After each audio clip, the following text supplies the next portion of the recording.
Salam sejahtera. Selepas beberapa hari penyasaran subsidi diesel dilaksanakan oleh kerajaan, ini hasilnya.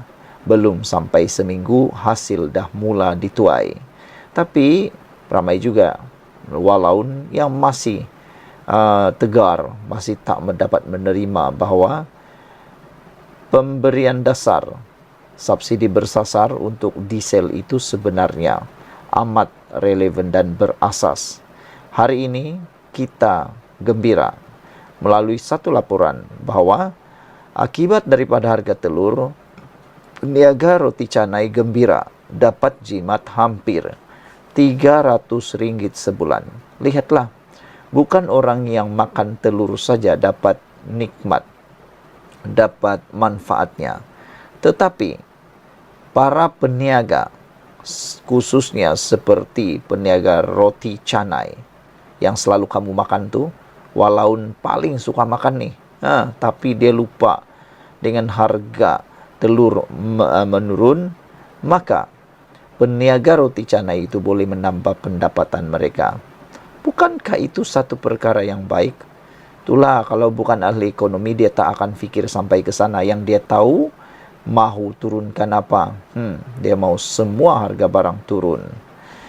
Susulan penurunan harga runcit telur ayam grade A, B dan C sebanyak 3 sen sebiji yang diumumkan Perdana Menteri, ia mendapat reaksi pelbagai dalam kalangan rakyat Malaysia. Walaupun segelintir pihak menyindir pengumuman tersebut yang dianggap tidak memberi kesan besar kepada kos sara hidup, namun lain pula bagi para peniaga yang membeli bahan mentah itu dalam kuantiti banyak. Ini sebenarnya sudah dijangka oleh Anwar Ibrahim, ahli ekonomi yang membantu menguruskan negara ini. Tapi itulah yang didengar netizen yang mungkin kebanyakannya tak tahu apa-apa tentang ekonomi. Biasanya sekadar dipengaruhi oleh ahli politik yang berkepentingan. Hari ini seorang peniaga roti canai di Kuala Terengganu, Siti Aisyah Yusof, 36 tahun berkata, penurunan diumumkan kerajaan semalam membolehkan dia berjimat sekurang-kurangnya RM10 setiap hari bagi pembelian 5 hingga 6 papan telur. Saya akan beli 5 atau 6 papan telur untuk kegunaan perniagaan. Jadi, perlu peruntuk antara RM50 hingga RM70 sehari untuk telur saja. Apabila kerajaan umum penurunan 3 sen sebiji, saya dapat jimat sekurang-kurangnya RM10 setiap hari. Kita pun tahu, kata beliau, harga bahan mentah lain seperti bawang, tepung dan minyak masak semakin mahal. Jadi, apabila ada pengurangan pada harga telur, ia mengurangkan kos operasi sekurang-kurangnya antara RM200 hingga RM300 sebulan, katanya menurut laporan berita harian. Jadi inilah maksudnya yang dikatakan oleh Anwar Ibrahim membantu menangani kos sara hidup.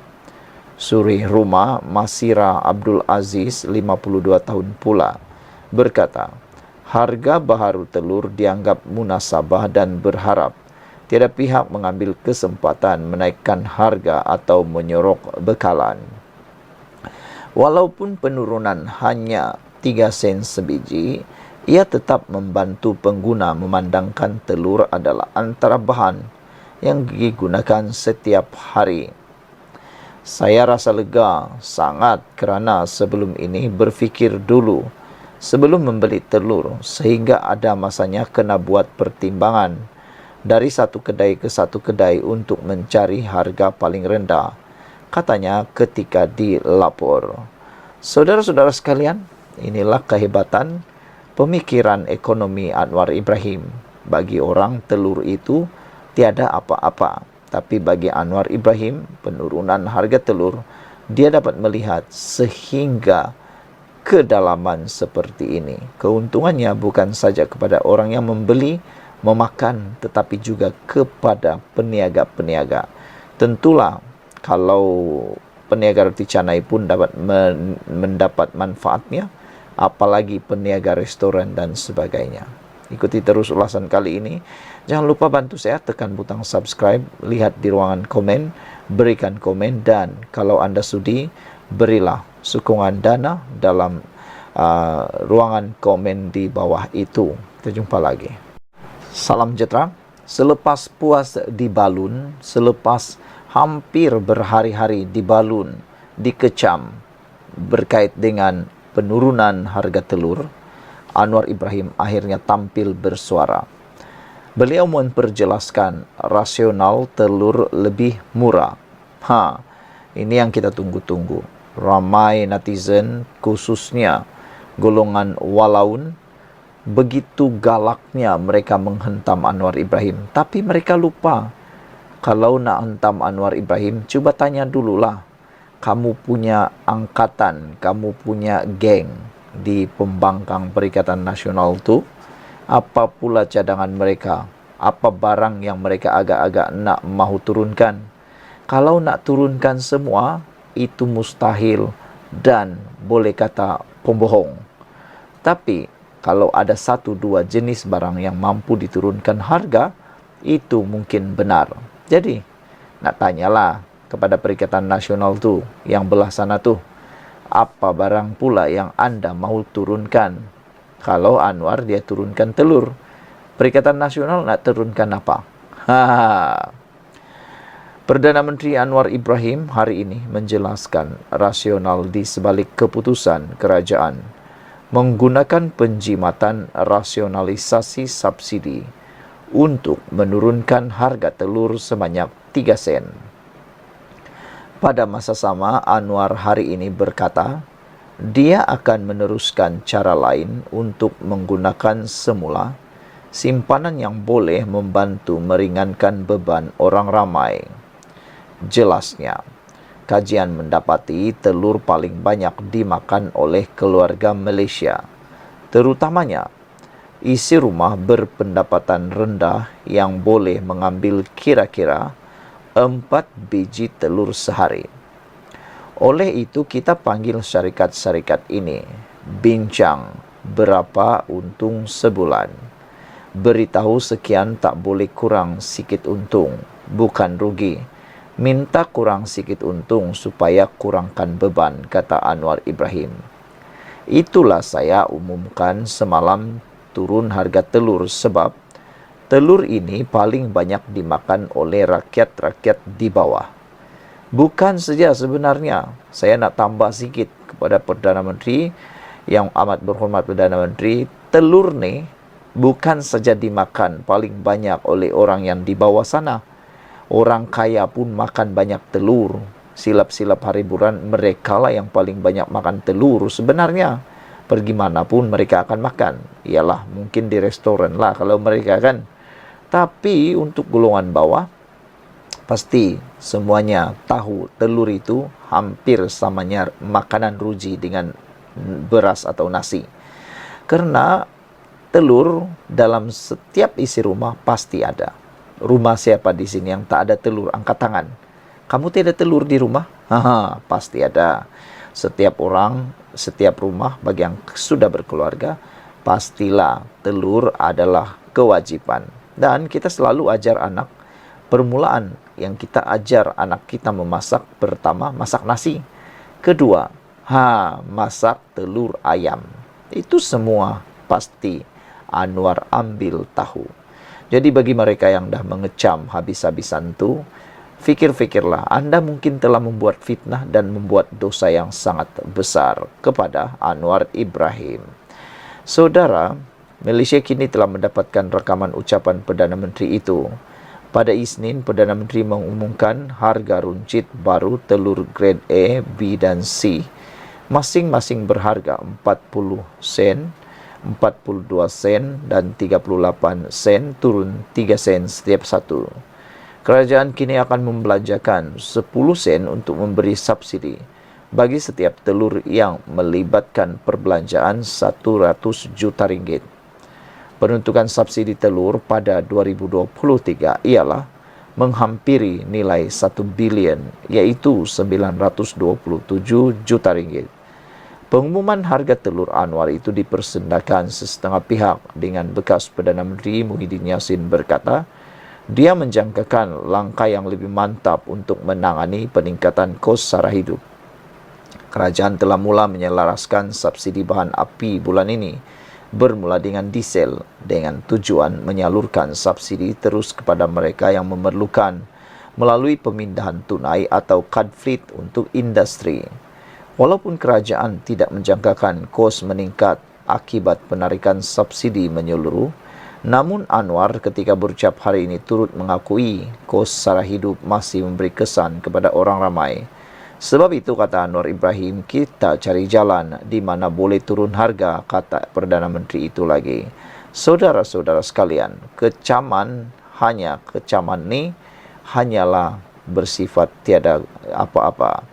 Saudara, ada satu komen daripada Brown Falcon kata, ini subsidi kerja bodoh, nanti telur ini boleh sampai Thailand dan Indonesia. Biar pasaran tentukan harga. Apalah katanya, inilah katanya. Saudara-saudara sekalian, pada pendapat saya, penurunan harga telur ini sangatlah tepat untuk kita semua rakyat Malaysia. Telur dimakan oleh semua rakyat dan inilah yang paling mudah untuk memulakan langkah pertama kepada penurunan harga yang lain. Sebelum kita berpisah, sila tinggalkan komen anda untuk isu kali ini. Semoga dengan penerangan Anwar Ibrahim ini, maka kita akan lebih faham kenapa Anwar memilih telur yang diturunkan harga. Salam sejahtera, terima kasih karena menonton channel saya. Sebelum kita teruskan ulasan kali ini, jangan lupa tinggalkan komen anda dan tekan butang subscribe. Juga di ruangan ini ada pengguna istimewa VIP yang boleh mendermakan sedikit uang untuk channel ini, untuk di ruangan derma itu, dan anda juga boleh meninggalkan komen dalam ruangan komen. Hari ini Peguam Merayu Agung dedah laporan RCI Batu Putih kepada umum. Wow, kalau ini benar, kalau betul-betul lah Peguam berjaya mendedahkan, Peguam berjaya mendapatkan laporan RCI Batu Putih secara umum, adakah sesuatu yang menarik akan kita lihat? Adakah sesuatu yang luar biasa akan kita lihat? Dan ada netizen kata, mungkinkah masalah besar akan menimpa Mahathir Mohamad? Habislah Mahathir, kata mereka, kerana RCI Batu Putih ada kaitan secara langsung dengan Mahathir. Peguam Muhammad Hanif Katri merayu yang di-Pertuan Agong Sultan Ibrahim Sultan Iskandar supaya mendedahkan kepada umum laporan terbaru Suruhanjaya Siasatan Diraja RCI berhubung isu kedaulatan Pulau Batu Putih, Batuan Tengah dan Tubir Selatan. Rayuan tersebut susulan pengerusi RCI Pulau Batu Putih, Mad Raus Sarif, menyerahkan laporan terbaru Suruhanjaya itu kepada Yang di-Pertuan Agong. Ini supaya rakyat dapat melihat bahawa penubuhan RCI Batu Putih itu sebenar-benarnya adalah tulen dan ikhlas, katanya pada satu kenyataan hari ini. Ramai juga netizen yang bersetuju dengan kenyataan Katri Abdullah ini. Mereka kata, bagus, kami pun mahu sangat supaya laporan penuh RCI Batu Putih itu didedahkan kepada umum, supaya orang pun tahu, Mahathir pun suka. Kerana sebelum ini Mahathir kata dia mahu proceeding RCI Batu Putih itu dibuat secara terbuka kepada umum. Tujuannya supaya semua orang tahu. Nah, disinilah patutnya Mahathir pun menyokong tindakan peguam ini. Mahathir patut sokong ini supaya laporan penuh RCI itu turut diketahui oleh semua orang. Kalau sebelum ini proceeding tidak diluluskan terbuka, apa kata pula ini disokong Mahathir supaya laporan itu turut didedahkan kepada umum. Apa pendapat kamu? Saya berpendapat betul. Ngamlah macam itu. Peguam itu juga merayu agar laporan itu didedahkan secara terbuka supaya rakyat Malaysia dapat mengetahui kebenaran di sebalik tindakan pentadbiran Dr. Mahathir Mohamad pada tahun 2018 untuk menarik balik rayuan Malaysia di Mahkamah Keadilan Antarabangsa ICJ berhubung pemberian Singapura kedaulatan ke atas Batu Putih. Hanif berkata ini akan membolehkan orang ramai untuk memastikan sama ada syur RCI benar-benar mengikut titah agung berhubung terma rujukan Suruhanjaya itu. Justru saya dengan penuh takzim memohon kepada Ketua Duli Yang Maha Mulia di Pertuan Agong agar Baginda Tuanku dapat membuat titah arahan agar sesalinan laporan RCI Batu Putih berkenan diserahkan kepada kesemua pihak yang terbabit, termasuk dan tidak terhad kepada Dr. Mahathir sebagai Perdana Menteri pada ketika masa material penarikan balik semakan ke ICJ dilakukan, supaya mana-mana komen dan teguran berkaitan kemuktamadan laporan RCI Batu Putih dapat dilakukan sebelum ianya didedahkan. Supaya segala komen dan teguran berkaitan kemuktamadan laporan RCI Batu Putih dapat ditambah sebagai addendum jika perlu dan dicetak sebagai laporan RCI Batu Putih yang muktamad. Laporan RCI Batu Putih berkenan yang muktamad kemudiannya didedahkan untuk rujukan masyarakat awam, kata Hanif lagi. Awal hari ini yang di Pertuan Agong dipersembahkan laporan terkini RCI untuk mengkaji pengendalian perkara berkaitan kes kedaulatan Batu Putih, Butuan Tengah dan Tubir Selatan. Menurut hantaran di laman Facebook Sultan Ibrahim Sultan Iskandar, laporan itu dipersembahkan oleh pengerusi RCI Madiraus Sarif kepada Seri Paduka Baginda di Istana Negara hari ini dalam sesi yang berlangsung hampir sejam. Pada Februari, bahagian Hal Ehwal Undang-Undang BHEU Jabatan Menteri mengumumkan Sultan Ibrahim memperkenankan penubuhan segera Suruhanjaya itu. Pembentukan RCI telah dijalankan di bawah Akta Suruhanjaya Siasatan 1950 Akta 119. Pada 12 Jun, Mahathir memberikan keterangan semasa prosiding tertutup RCI.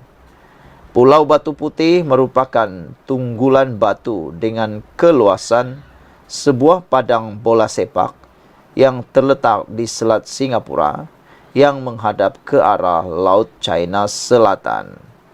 Rumah api Holzberg yang terdapat di situ dibina oleh pihak British pada 1851.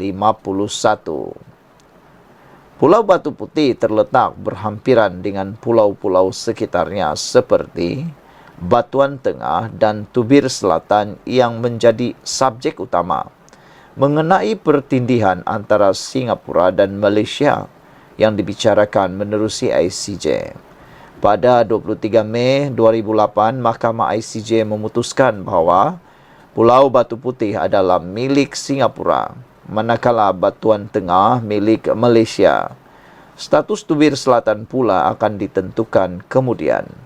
Pada 2 Februari 2017, Malaysia memohon semakan keputusan ICJ 2008. Bagaimanapun, pada Mei 2018, Kerajaan Pakatan Harapan yang diterajui Mahathir telah menarik balik permohonan itu hanya 2 minggu sebelum perbicaraan dijadualkan pada 11 Jun 2018. Pada 27 Februari, Menteri di Jabatan Perdana Menteri, Undang-Undang dan Pembaharuan Institusi Azalina Othman Said berkata, penubuhan RCI itu bertujuan mencari penyelesaian dan bergerak ke hadapan dengan penambahbaikan berhubung isu membabitkan kedaulatan negara, bukan bertujuan menyalahkan mana-mana pihak.